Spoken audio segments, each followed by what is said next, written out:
Hechos capítulo número 9, el versículo número 6. Amén. Leamos todos a una sola voz esta porción de la palabra de Dios. Amén. 1, 2 y 3.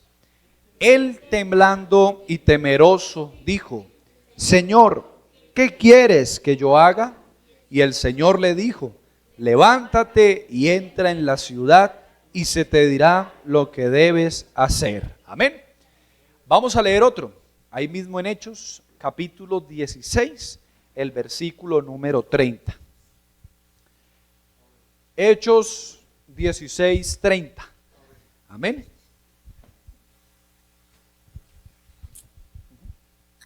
Hechos 16, 30. Amén. Leámoslo todos a una sola voz. Y sacándolos les dijo: señores, ¿qué debo hacer para ser salvo? Amén. Oremos y pidámosle a Dios que nos hable. ¿Quién quiere irse hoy con una palabra? ¿Quién quiere irse hoy con un mensaje? ¿De verdad? Entonces por favor usted inicie la oración y ore por mí para que Dios nos hable en esta hora. Amén. Soberano Dios, Espíritu Santo, Padre bendito, estamos ante ti, reconociéndote como nuestro único y suficiente Salvador, reconociendo que fuera de ti no hay Dios. Te hemos adorado, te hemos glorificado, ahora anhelamos escuchar tu palabra, anhelamos oír tu voz. Por favor, háblanos en esta hora, edifica nuestras vidas, Señor Jesús, y permite que tu palabra corra y sea glorificada. En el nombre del Señor Jesús. Amén y amén.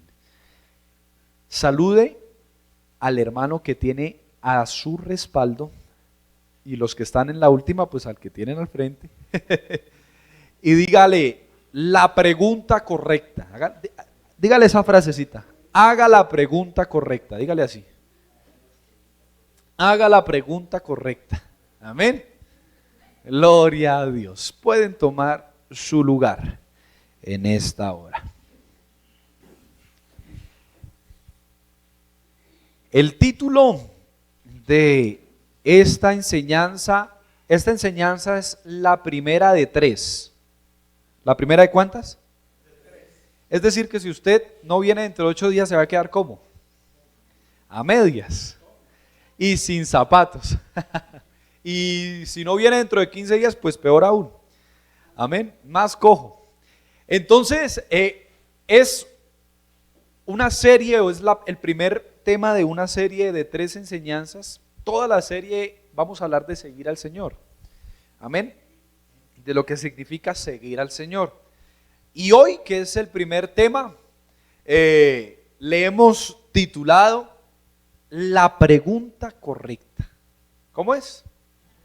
La pregunta correcta. Si usted tiene ahí sus hojitas, oiga, me encanta que traigan esferito. Yo soy de los que enseña, ¿no? Y qué bueno que usted tome nota para que en el transcurso de la semana lo recuerde. La pregunta correcta. Amén. Y yo quisiera iniciar haciéndole 2 preguntas a usted y que me respondan los que quieran voluntariamente. 2 preguntas. La primera es: ¿qué le preguntarías a Dios si tuvieras la oportunidad de recibir una respuesta inmediatamente? ¿Qué le preguntaría usted a Dios? ¿Qué quiere de mí? ¿Qué más? ¿Qué puedo hacer para... Uy, están profundos y espirituales. ¿Qué le puedo servir? Uy, no, ustedes llegaron al final del sermón. ¿Qué quieres que te entregue? ¿Qué quieres que te entregue? ¿Qué más? A ver, esta filita que no ha dicho nada. ¿Qué le preguntaría usted a Dios si en este momento usted pudiera recibir una respuesta inmediata?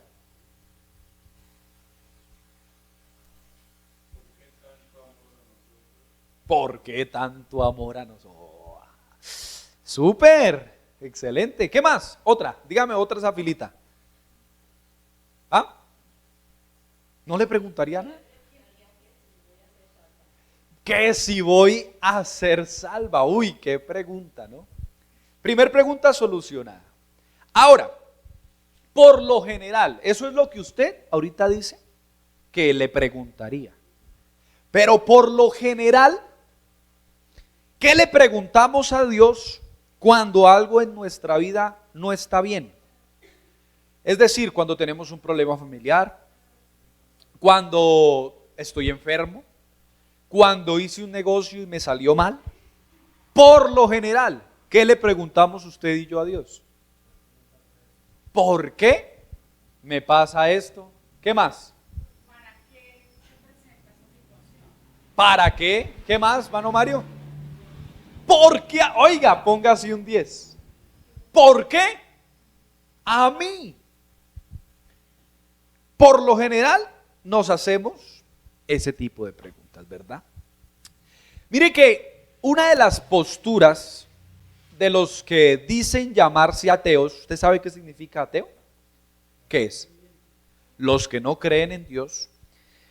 Los que dicen llamarse así, una de sus argumentos, una de sus posturas es: si Dios existe, ¿por qué hay violencia en el mundo? Si Dios existe, ¿por qué hay hambre y maldad? Si Dios es amor, ¿por qué permite que padres abandonen a sus hijos? En fin, un sinnúmero de preguntas que más que buscar una respuesta de Dios, quieren justificar el por qué ellos no creen en Dios. Y me llama la atención esto, porque otras personas, tal vez fracturadas, quebradas, se preguntan en su adultez: ¿y por qué mi papá, por qué Dios me quitó a mi papá cuando yo era un niño? ¿Por qué Dios me quitó a mi mamá cuando yo era una niña? Hay personas que se preguntan eso. Personas adultas que han sido vulneradas, su inocencia ha sido vulnerada y sufrieron algún abuso sexual, se preguntan cuando son grandes: ¿y por qué Dios permitió que a mí me pasara esto? O preguntas que hacen un padre cuando pierden a un hijo: ¿por qué me quitaste a mi hijo? ¿Usted ha escuchado alguna vez alguna de esas preguntas que le estoy mencionando? Y me llama la atención porque estas preguntas no tratan de encontrar una respuesta de Dios, sino justificar que sufrieron un dolor tan grande por la pérdida de un ser querido que aún no ha sanado por completo. Y yo quiero que seamos realistas, sinceros, y nos quitemos tal vez esa mascarita que a veces nosotros los cristianos nos ponemos de que no nos pasa nada y que somos intocables, y que reconozcamos que en algún momento de nuestra vida usted, y como acá hay 3 dedos hacia acá, y yo hemos hecho alguna de estas preguntas.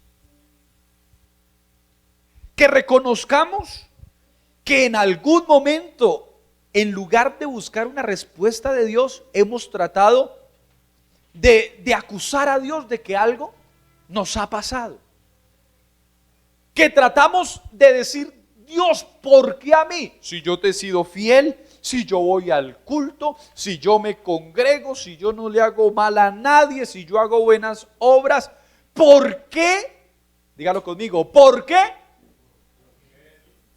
a mí? Es importante que hoy usted inicie este sermón de esa manera, reconociendo que hemos hecho esa pregunta.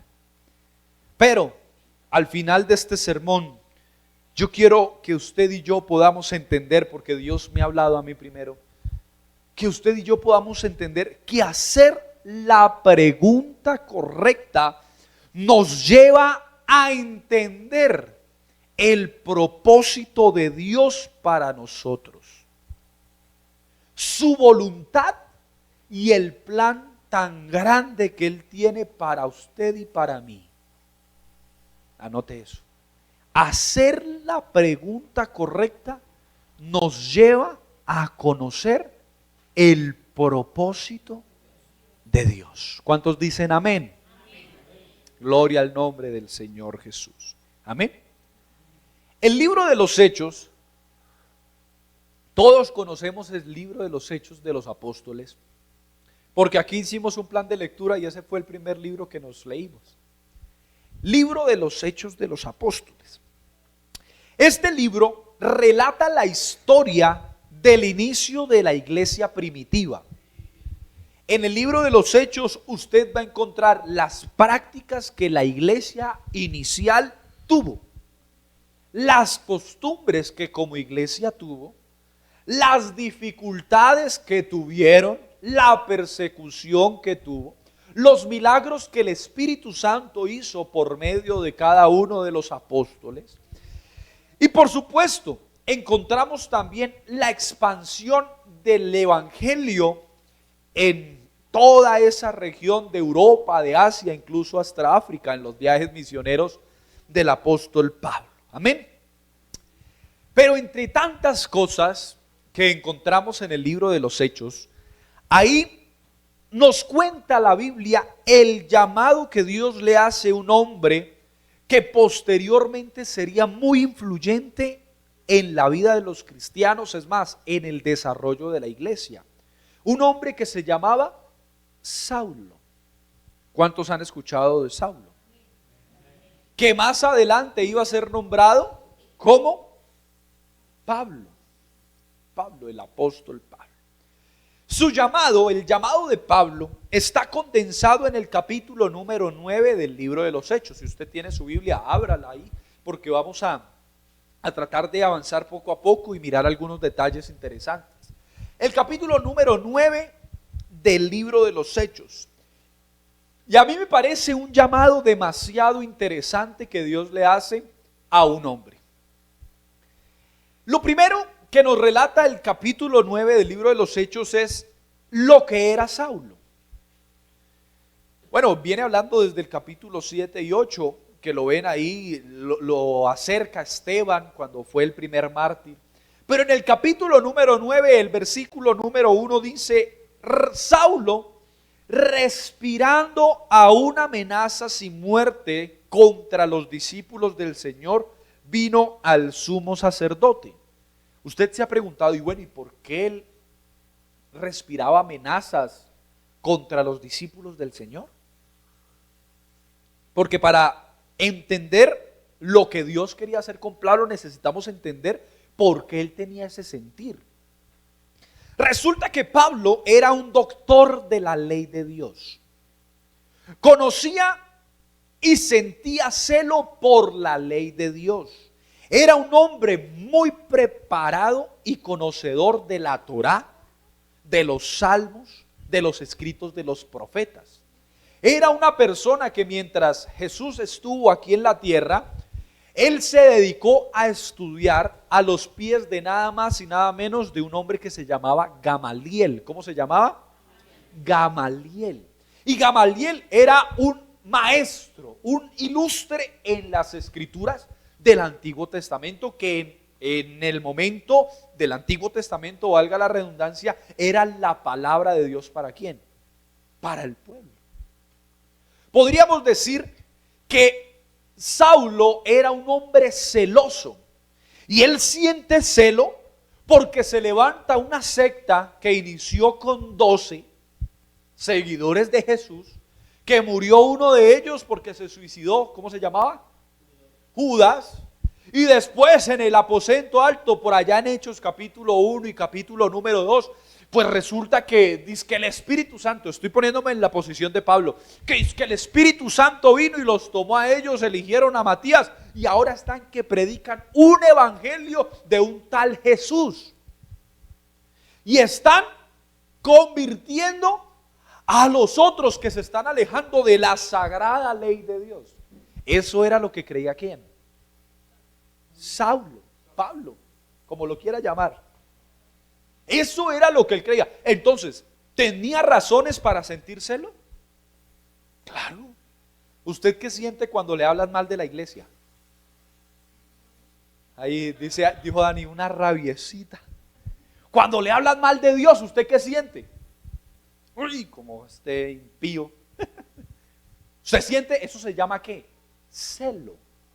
Y pues Saulo de Tarso o Pablo estaba experimentando que una secta, una minoría, como lo parafraseaban en ese momento, estaban predicando un mensaje diferente al que él había dedicado toda su vida a estudiar. Estaba persiguiendo a un grupo de pescadores y de personas del vulgo, porque en ese entonces las clases sociales sí eran muy marcadas. Y él decía, unos pescadores, unas personas sin estudio. En ese entonces que una mujer fuera una ilustre era algo terrible. Y él decía, y hasta mujeres tienen allá. Esto no puede ser. Se hacían llamar cristianos o seguidores de Jesús. Y él los perseguía con el fin de callarlos de alguna manera y que dejaran de predicar el evangelio. ¿Ese era quién? Saulo o Pablo. Ese era. Y entonces por eso el versículo dice que él, respirando aún amenazas y muerte contra los discípulos del Señor, es decir, queriendo detener el crecimiento de esa secta, el crecimiento de la predicación de ese evangelio, fue a donde el sumo sacerdote, verso 2, y dice, y le pidió cartas para las sinagogas de Damasco, a fin de que si hallase algunos hombres o mujeres de este camino, los trajese presos a Jerusalén. Ese era Saulo, un hombre duro, un hombre terco y un hombre fiel a lo que él ¿qué? Creía. Dele una alabanza a Dios. Pero entonces la historia sigue avanzando. Y este hombre de fuertes convicciones necesitó tener un encuentro con Dios directamente. El verso 3 dice, mas yendo por el camino, aconteció que al llegar cerca de Damasco, repentinamente le rodeó un resplandor de luz del cielo. Y cayendo en tierra oyó una voz que le decía, dígalo conmigo, Saulo, Saulo, ¿por qué me persigues? Primer pregunta. Saulo, Saulo, ¿por qué me persigues? ¿Cuál fue la respuesta de Saulo? Verso siguiente. Él dijo, ¿quién eres, Señor? Y después dice que él le dijo, yo soy Jesús a quien tú persigues. Dura cosa te es dar coces contra el aguijón. Saulo tiene un encuentro sobrenatural que impacta su vida. Eso es algo sobrenatural. Incluso el mismo pasaje en el versículo número 9 nos ilustra que debido a este encuentro Saulo quedó ciego. ¿Qué dice el versículo número 9? Donde estuvo 3 días ¿qué? Sin ver. No comió ni bebió. Quedó completamente ¿qué? Ciego. Y yo le invito en este momento a que usted se ponga en los zapatos de Saulo. ¿Qué preguntaría usted si de repente se queda ciego?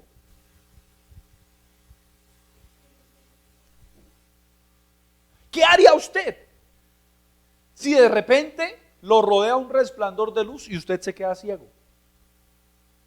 Recuerdo que hace unos meses atrás Juan Esteban estaba durmiendo, era de noche y le pusimos como una cortinita y la pieza le quedó bien oscura. Y él se levantó como a las 3 de la mañana y empezó a llorar, papá, mamá. Y nosotros, ¿qué pasó? ¿Qué pasó? Y yo no puedo ver. Y decía, ¿qué? Yo no puedo ver.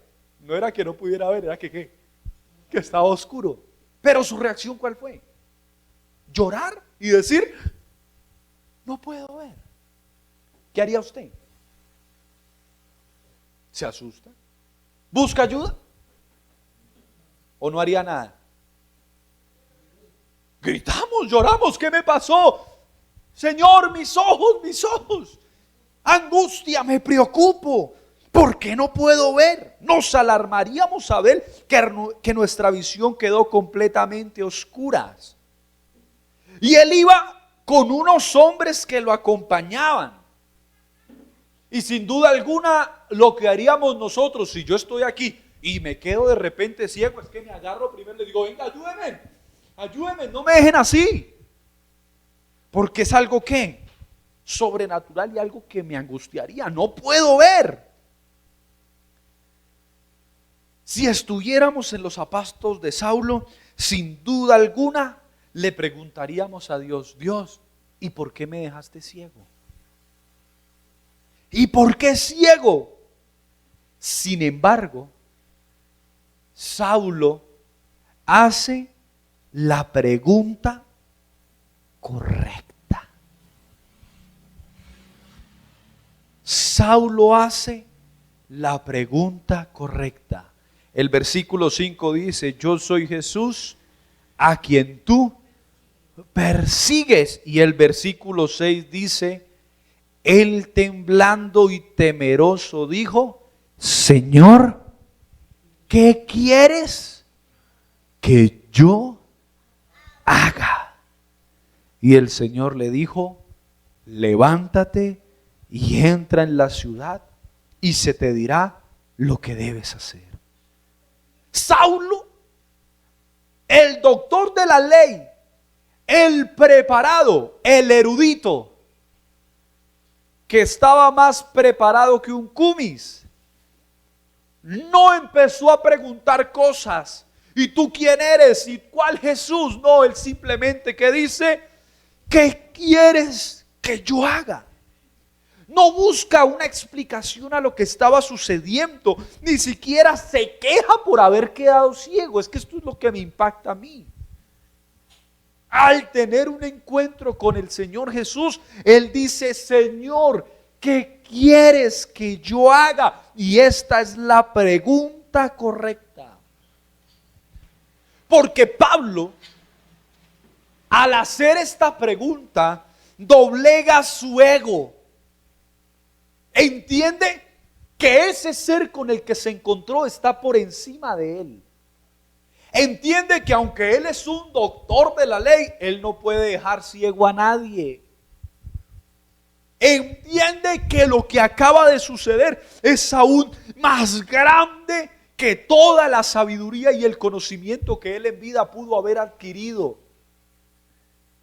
Y no solo eso, sino que él queda a disposición y servicio de aquel que se le apareció en el camino. No pensó en lo que él era, ni en su problema físico, su ceguera. Solo sabe que tiene que ponerse a disposición de aquel que se le apareció en el camino, porque él dice, ¿qué quieres que yo haga? Aleluya.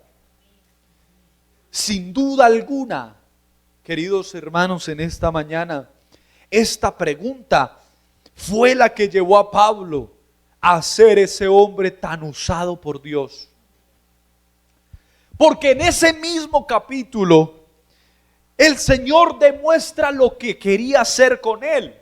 Porque cuando se le aparece a otro hombre que se llamaba Ananías, porque el Señor le dice a Saulo, levántate, entra a Damasco, ve a la cuadra que se llama a la derecha, quédate allí en casa, allí va a ir alguien, va a orar por ti, se te dirá lo que tienes que hacer. Cuando Dios, digamos que él es Saulo y por acá está Ananías, va y se le aparece a Ananías, le habla a Ananías. En el versículo número 15 está esto y le dice el Dios a Ananías, Ananías, ve a orar por Saulo. Saulo le dice, Ananías en el versículo 14 le dice, Señor, este está, el 13, pongámoslo desde el 13 por favor. Ananías responde, Señor, he oído de muchos acerca de este hombre. Acerca de este hombre, ¿cuántos males ha hecho a tus santos en Jerusalén? Verso siguiente. Y que aún tiene autoridad aquí de los principales sacerdotes para prender a todos los que invocan tu nombre. ¿Qué dijo Ananías? Yo en ese chicharrón no me meto. Porque ese es peligroso, ese Saulo encarcela y hasta asesina. Ese es peligroso. Pero ¿qué le dijo el Señor en el versículo 15? Ve, porque instrumento escogido me es este. Y aquí está el propósito: para llevar mi nombre en presencia de los gentiles y de reyes y de los hijos de Israel. El propósito que tengo con Saulo es que vaya a todos los que no son judíos y predique el evangelio. Y que él, que es preparado y tiene acceso a los reyes, le predique a los reyes.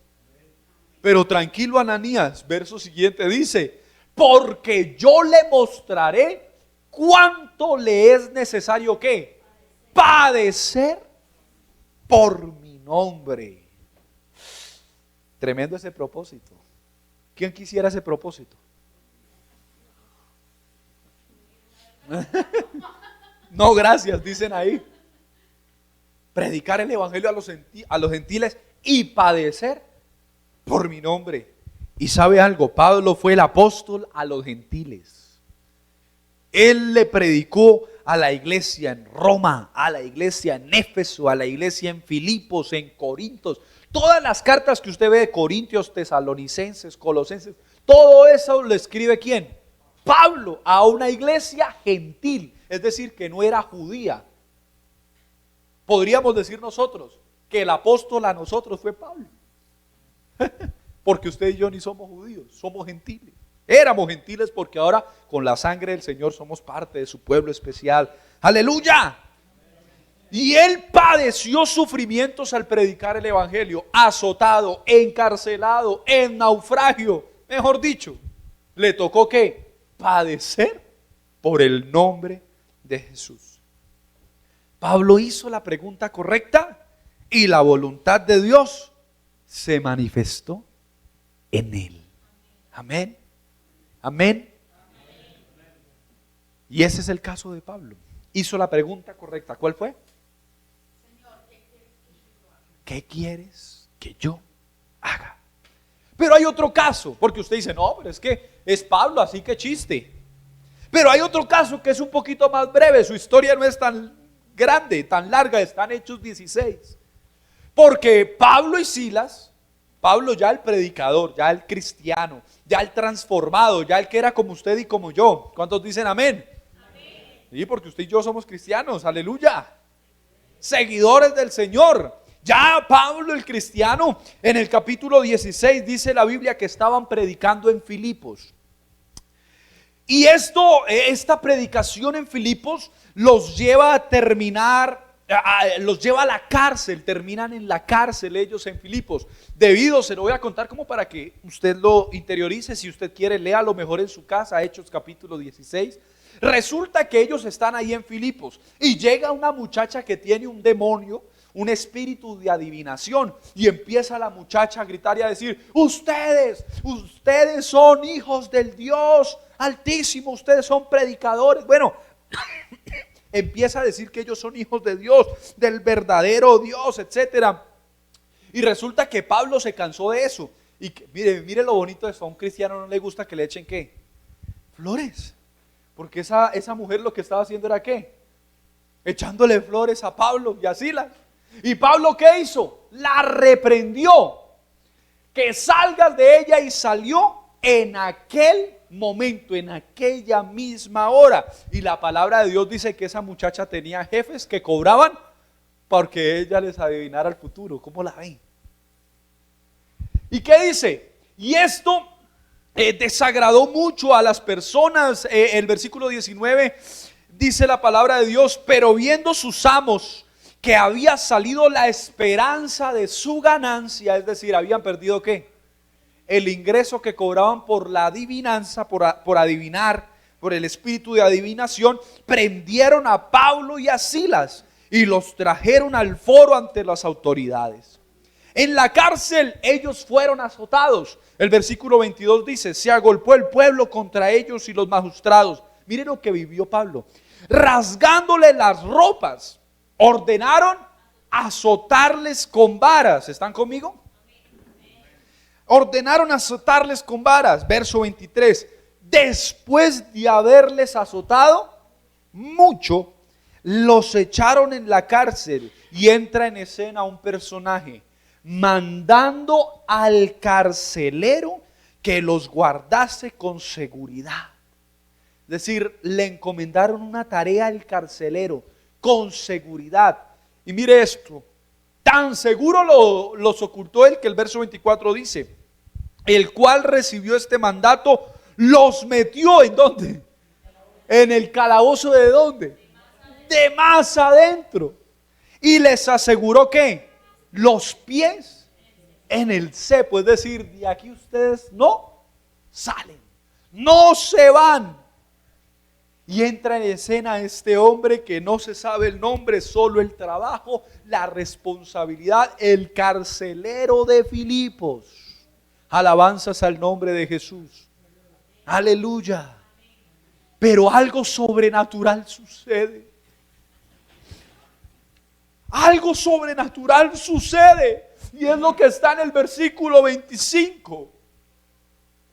Pero a medianoche, orando, Pablo y Silas cantaban himnos a Dios. Y ve lo importante que es cantar en nuestras reuniones. Cantaban himnos a Dios y los presos los oían.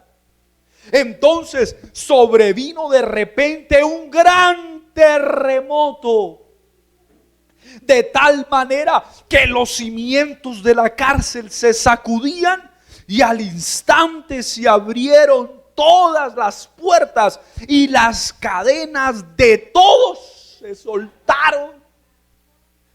Oye, yo sí quisiera hacer un paréntesis aquí, porque eso es lo que sucede cuando usted y yo nos unimos a alabar a Dios.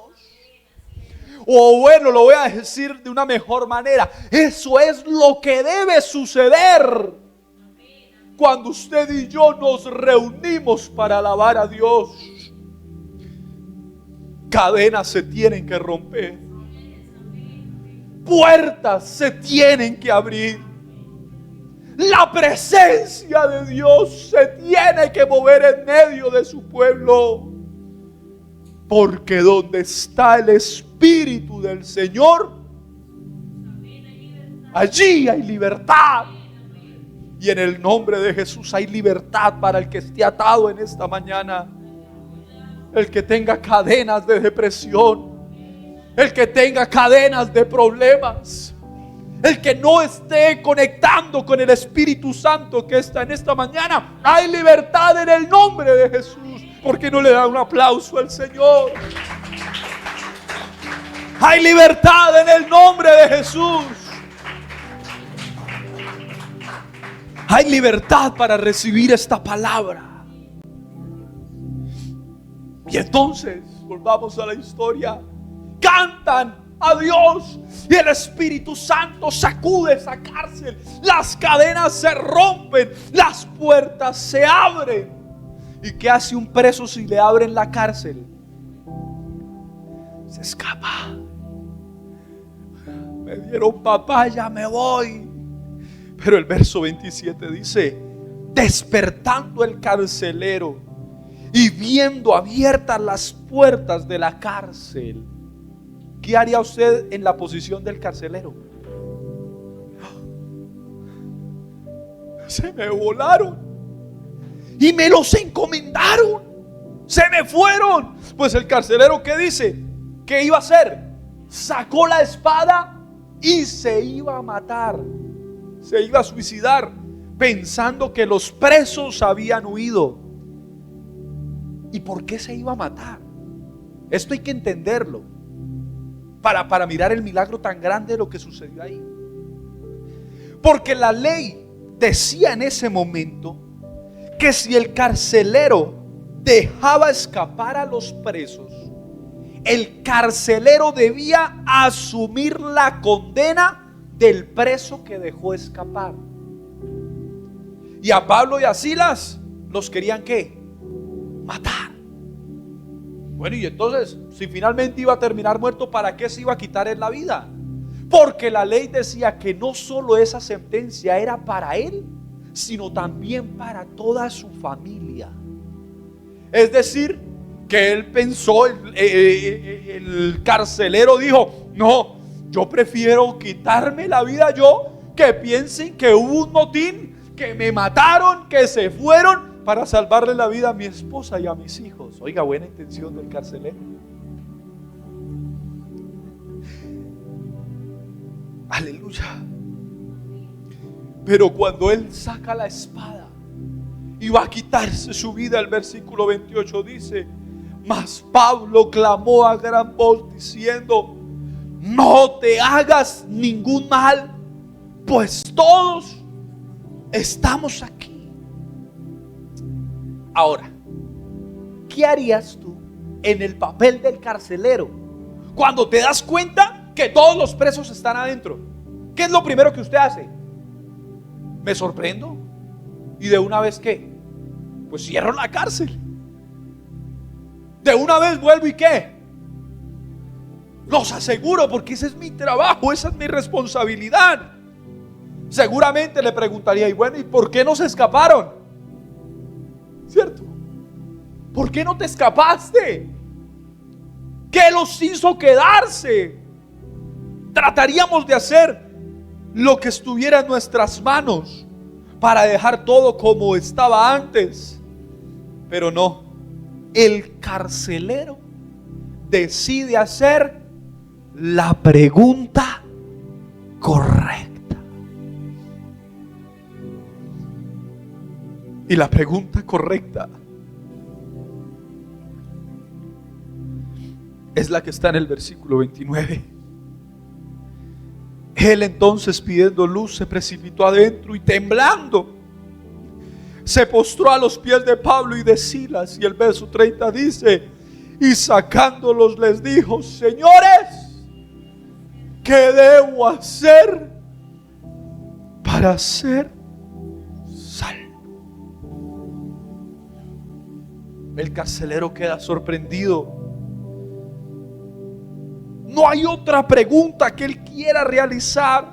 Él anhela hacer lo que sea necesario para ser salvo. La pregunta: ¿qué debo hacer? ¿Qué debo hacer? Y la respuesta, para no dejar el tema inconcluso, es la que está en el versículo siguiente. Ellos dijeron: cree en el Señor Jesucristo y serás salvo tú y tu casa. Qué preguntas tan interesantes. Pablo dijo: ¿qué quieres que yo haga? Y el carcelero dice: ¿qué debo hacer para ser salvo? Yo creo, iglesia en Gama, que es momento de dejar de hacer preguntas como: ¿por qué me pasa X o Y situación? Dejar de buscar explicaciones de Dios respecto a las situaciones que vivimos en nuestras vidas, porque muchas de las cosas que tú estás enfrentando, muchas de las cosas que tú estás experimentando, son producto de tus propias decisiones. Son el resultado de las decisiones que tomamos antes. Hay una frase muy bonita que dice: las decisiones de hoy marcarán la realidad de tu mañana. Y lo que estás viviendo hoy, si estás viviendo un desierto o una tribulación, es producto de tus propias decisiones. Tenemos que dejar de ser convenientes e interesados frente a Dios, anhelando solo la bendición, pero sin un compromiso real y verdadero con Él. Es necesario que hoy usted, en el nombre del Señor, haga la pregunta correcta: ¿qué quieres que yo haga? ¿Qué debo hacer? Porque el Señor está dispuesto a obrar en tu vida, pero la pregunta correcta no es: Señor, haz un milagro, Señor, haz haz, cambia, transforma mi hogar, Señor, transforma a mi vecino, Señor, transforma la situación. Es que creemos que Dios es una maquinita de milagros, que usted le inserta una moneda y ya está haciéndolo. Es momento de dejar de decir, Señor, haga usted, Señor, guarde, Señor, esto, y empezar a decir, Señor, ¿qué quiere usted que yo haga? ¿Qué tengo que hacer yo? Invirtamos la fórmula. No es que Dios haga de todo para estar conmigo y conquistarme. A veces nosotros presentamos como a un Dios ahí como pobre ahí. Ven, déjame estar en tu vida. Y Dios no necesita de nosotros. Usted y yo necesitamos de Dios. Las cosas como son. Y perdóneme si me puse bravo, pero las cosas como son. Dios sigue siendo Dios sin usted y sin mí. Pero usted sin Dios no es nada. Sino ¿qué puedo hacer yo para acercarme a Dios? ¿Qué puedo hacer con mis recursos? ¿Qué puedo hacer con mis fuerzas? Con mi tiempo, con lo que yo soy.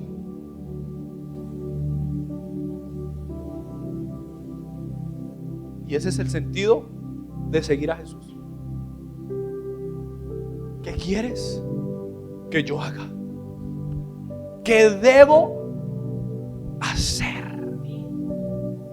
Cambiar de mentalidad. No lo que quiero que Dios haga, sino lo que Dios quiere que yo haga. De esa manera veremos la voluntad de Dios en nuestra vida. Amén. Quisiera estar en pie en esta mañana.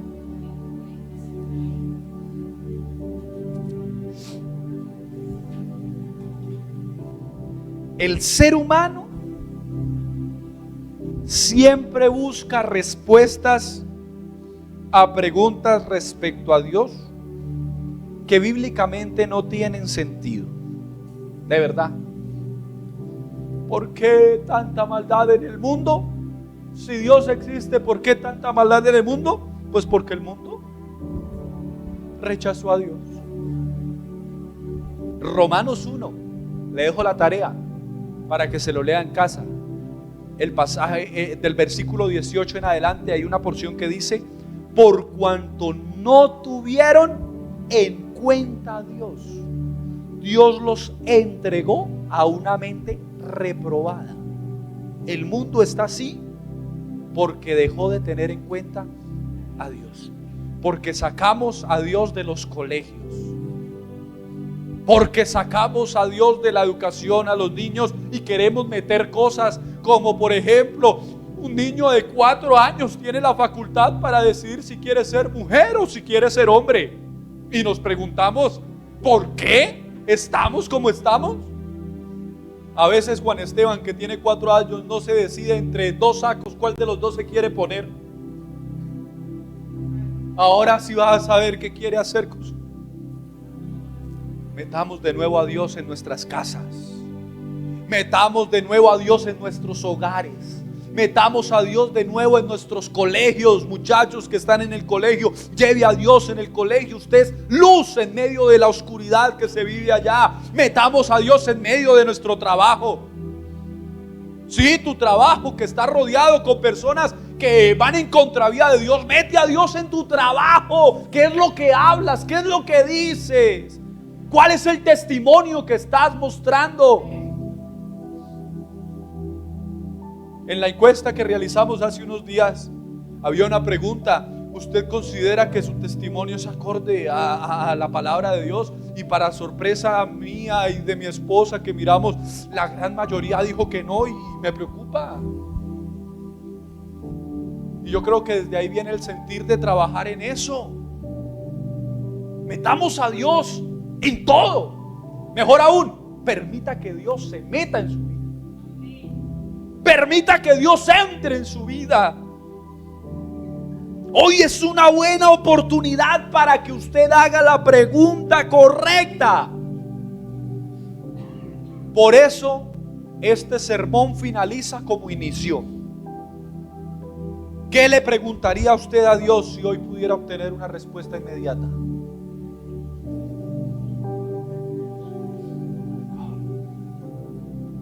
¿Quién se quiere unir a esa frase? ¿Quién se quiere unir a esa frase? Digámoslo a todos. ¿Qué le preguntarías a Dios en esta hora si Él te diera una respuesta inmediata? ¿Qué le dirías? Señor, ¿qué quieres que yo haga?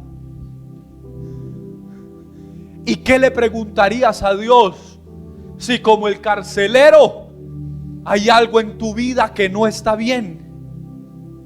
¿Qué debo hacer para ser salvo? Cambiemos el por qué por el para qué.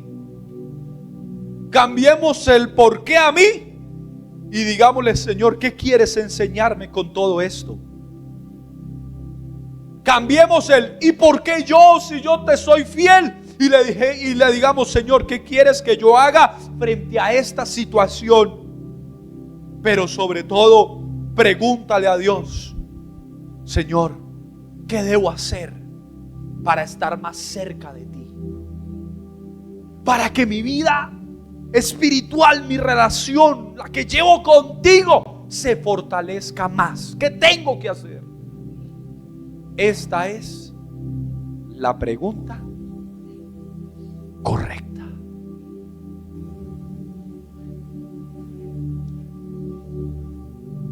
¿Lo entendimos? ¿Quedó claro? ¿Por qué no cierras tus ojos en esta hora?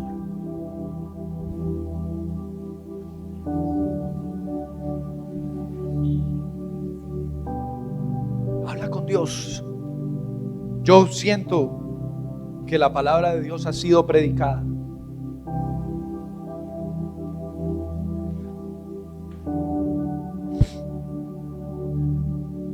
Y siento que el Espíritu Santo está en medio de nosotros.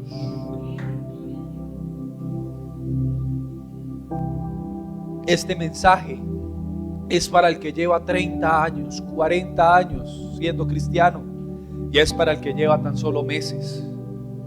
Este sermón es para el creyente y para el pastor. Este sermón no mira títulos, conocimientos, nivel académico, no.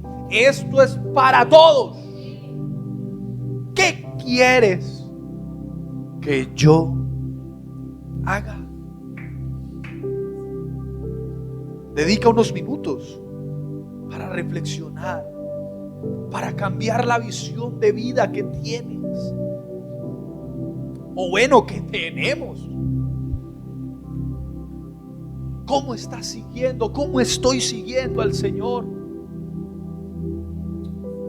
Todos los apóstoles, todos los discípulos dijeron: Señor, ¿qué quieres que yo haga? ¿Qué quieres de mí? En la pesca milagrosa, Pedro le dijo: Señor, he pescado toda la noche, no encuentro nada, pero en tu palabra echaré la red. Lanzó la red, y esa red que se rompía de la cantidad de pescados. ¿Quieres la respuesta de Dios? Dile: Señor, ¿qué quieres que yo haga? ¿Quieres ver un milagro en tu vida, en tu familia, en tu trabajo, en tu economía? Dile: Señor, ¿qué quieres que yo